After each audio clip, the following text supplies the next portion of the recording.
Alors, on n'en a pas un peu marre de laisser le mode auto de l'appareil photo tout décider à notre place? Allez, on va voir ensemble comment on peut vraiment reprendre le contrôle de nos photos et surtout ne plus jamais rater ce fameux moment important. Franchement, qui n'a jamais ressenti ça? Cette frustration. On croit avoir saisi l'instant parfait, on est tout content, et puis, bim, c'est la déception. La découverte un peu brutale que les photos qui comptaient le plus pour nous, eh bien, elles sont juste ratées.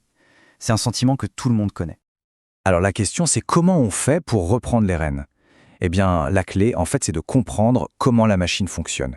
Ce n'est pas de la magie, non, non, c'est de la mécanique, c'est de la lumière.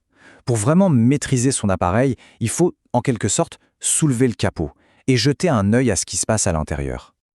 Ok, première section, on va se poser une question simple. La photo ratée, est-ce que c'est une fatalité ou est-ce que c'est juste qu'on ne comprend pas toujours très bien notre outil? Le truc avec le numérique, c'est que ça a un double tranchant. D'un côté, on peut voir ses photos tout de suite, ce qui est génial. Mais de l'autre, eh bien, ça veut aussi dire qu'on voit nos erreurs, tout de suite. Et ça peut être un peu décourageant. Et c'est là qu'on touche au cœur du problème. La solution, ce n'est pas forcément d'aller acheter un nouvel appareil, toujours plus cher, non. Le vrai secret, c'est de prendre le temps de comprendre celui qu'on a déjà dans les mains, même si c'est un modèle tout simple. Bon, pour comprendre l'appareil, il faut d'abord comprendre ce qu'il fabrique, une image numérique. Alors on va décortiquer ensemble ce qui se cache vraiment derrière une photo, en partant du pixel jusqu'au fichier final. Alors, tout part de là. Le pixel, c'est un peu l'atome de l'image numérique, le plus petit bloc de construction. Ce qui est assez fou, c'est de se dire qu'une image, ce n'est pas un bloc unique, mais une immense mosaïque. Chaque pixel, c'est comme une petite tuile de couleur, une toute petite information faite de 0 et de 1.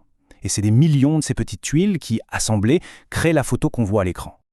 Bon, une fois que la photo est prise, l'appareil doit l'enregistrer. Et là, on a un choix super important à faire, JPEG ou RAW. Pour faire simple, le JPEG, c'est le format idéal pour partager ses photos en ligne, pour les envoyer, c'est petit, c'est universel. Le RAW, lui, c'est le négatif numérique. C'est la donnée brute, sans traitement.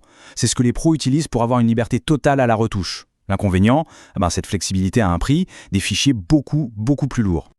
Ce qu'il faut bien comprendre avec le JPEG, c'est qu'il utilise une compression qu'on dit destructive. Ça veut dire que pour rendre le fichier plus petit, il supprime des informations pour de bon. Alors, avec une compression légère, ça va, mais si on pousse la compression à fond, là, on commence à avoir une vraie perte de qualité.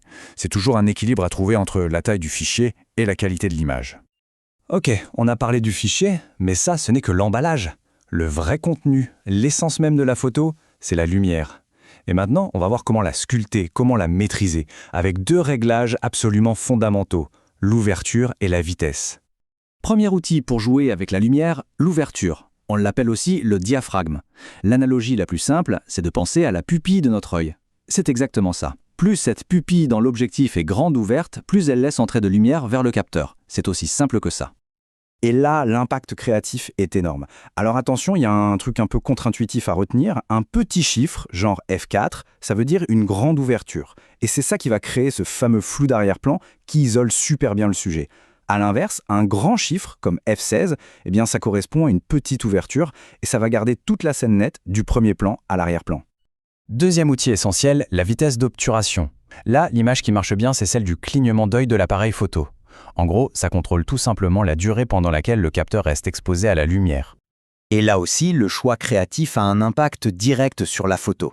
Une vitesse très rapide, disons 1/500e de seconde, va littéralement figer le mouvement, capturer un instant ultra net. À l'opposé, une vitesse plus lente va créer un flou de mouvement, un effet qui donne une impression de vitesse. Parfait pour obtenir par exemple cet effet d'eau soyeuse sur une cascade. Bon, maintenant qu'on a vu les bases techniques, il reste une grande question, est-ce que c'est l'outil qui fait le photographe? C'est le moment de s'attaquer à un mythe qui a la vie dure, celui de la course aux mégapixels. 48 mégapixels. Ce genre de chiffre, on le voit absolument partout. C'est souvent l'argument marketing numéro 1. Mais la vraie question, c'est, est-ce que c'est ça le plus important? Est-ce que cette course aux mégapixels a vraiment un sens pour la qualité de nos photos?